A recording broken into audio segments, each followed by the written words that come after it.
হয়ে যাবে তখন আপনাকে টুং করে একটা সাউন্ড দিবে, আর তখনই দেখবেন আপনার সাইট রেডি হয়ে গেছে। তো দেখেন এটা কিন্তু ইনস্টলেশন চলা অবস্থায়, আর এটা এখন আমার ইনস্টলেশন শেষ হয়ে গেছে এমতো অবস্থায় আমরা দেখব। তো দেখেন প্রচুর unnecessary file log in download হয়ে যায়, সেগুলো আমাদের কাজ হবে হচ্ছে ডিলিট করে দেওয়া। So, আমরা এখন ভিজিট ড্যাশবোর্ডে ক্লিক করে একটা নতুন ট্যাব ওপেন করতে পারি এবং এটাকে কেটে দিলাম। দেওয়ার পরে আমার কাজ হচ্ছে নেক্সট স্টেপে যাওয়া, এবং নেক্সট স্টেপে বলতেছে কংগ্রাচুলেশন। আসলে আর তেমন কিছু করার নেই, কাজ আমাদের কিন্তু শেষ হয়ে গেছে এই ড্যাশবোর্ডে আসার মাধ্যমে। ঠিক আছে, এখন আমরা কিন্তু দেখেন আমাদের সাইটটা কিন্তু আমরা যে ডেমোটা পছন্দ করছি সেই ডেমোটার মতো হয়ে গেছে। সো প্রচুর আননেসেসারি ফাইল আছে যেগুলো আমরা ডিলিট করে দেবো, আমাদের যতটুকু প্রয়োজন ততটুকু আমরা ব্যবহার করব। আপনি যদি এলিমেন্টার সম্পর্কে আগে থেকে অবগত থাকেন তাহলে খুব ভালো, না হলে এখন যতটুকু আমি দেখাবো কাইন্ড অফ আপনাকে মুখস্থর মতো ততটুকু শিখে নিতে হবে। ঠিক আছে, আমার এখানে একটা লোগো ইউজ করতে হবে। সো আমার বেসিক যে লোগোটা আছে আমি সেই লোগোটা আপাতত ব্যবহার করতেছি, পরবর্তীতে আমি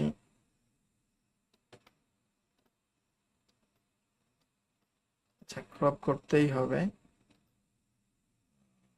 ওকে, এটা সাইড আইকন, সো এটা তো ক্রপ করতেই হবে অফকোর্স। এখন সাইড আইকন আমার উম,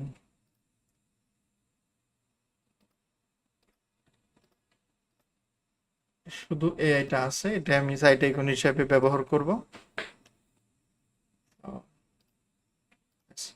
এখানে আসলে এখন আর তেমন কিছু করব না, আমরা এখন চলে আসবো হচ্ছে প্রথমে আমি আননেসেসারি কিছু জিনিস ডিলিট করে দিতে চাই, যেমন পোস্ট। এখানে দেখেন ইভেন্ট ম্যানেজার আমার দরকার নাই, অনেকগুলো আননেসেসারি প্লাগইনে চলে আসছে যেগুলো আমাদের দরকার নেই।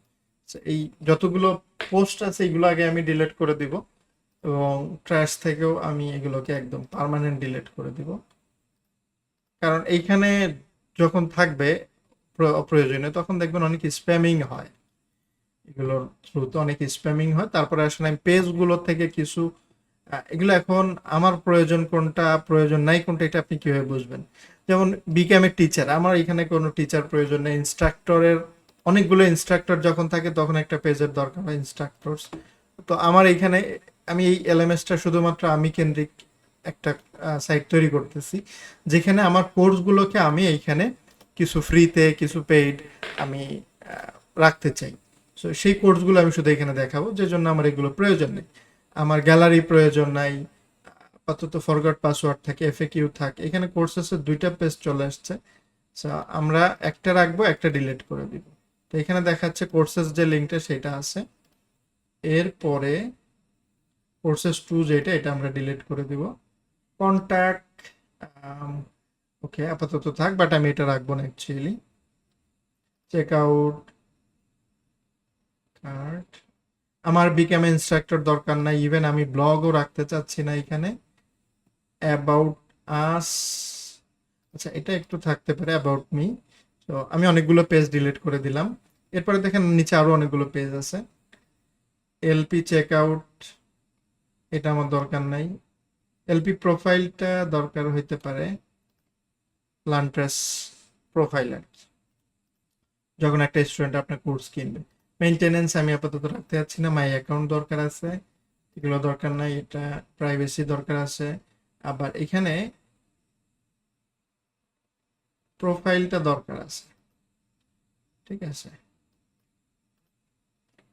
ওই এলপি প্রোফাইলের এই প্রোফাইলটা কিন্তু একই, এখানে দুই ধরনের প্রোফাইল।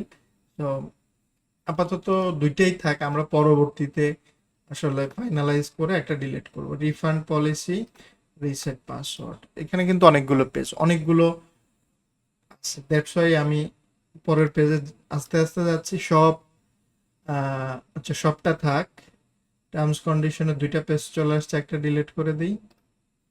আচ্ছা ইউজার অ্যাকাউন্টে কি আছে? তো কিছু কিছু বিষয় আছে যেটা আমি বুঝতেছি না, সেটা ডিলিট করার আগে অবশ্যই আমি সেটা একটু রিভিউ দেখে নিব, যেটা কি আমার প্রয়োজনীয় কিছু কিনা। ইউজার রেজিস্ট্রেশন যদিও এটা দরকার হবে কিনা, আচ্ছা এটা দরকার হবে। অ্যান্ড দেন মোটামুটি আমার এখানে যা ডান, আর তেমন কিছু নাই ডিলিট করার। এবার যেগুলো আমি ডিলিট করছি এই ডিলিট গুলোকে আমি একদম পার্মানেন্ট এটা আপনারা শেষের দিকে এগুলো পার্মানেন্ট ডিলিট করবেন একদম শেষে, যে কোনো সময় মনে হতে পারে যে ওই জিনিসটা থাকলে ভালো হয়। আমার আর কি ডিলিট করা অভ্যাস, আমি ডিলিট করে দিলাম, কারণ আমি অলরেডি জানি আমার কি কি প্রয়োজন আছে, কি কি প্রয়োজন নাই। কমেন্টস দেখেন অনেকগুলো ডেমো কমেন্টস দেওয়া থাকে, এগুলো আমি জাস্ট শুরুতেই ক্লিন করে নিচ্ছি। এগুলো আপনারা চাইলে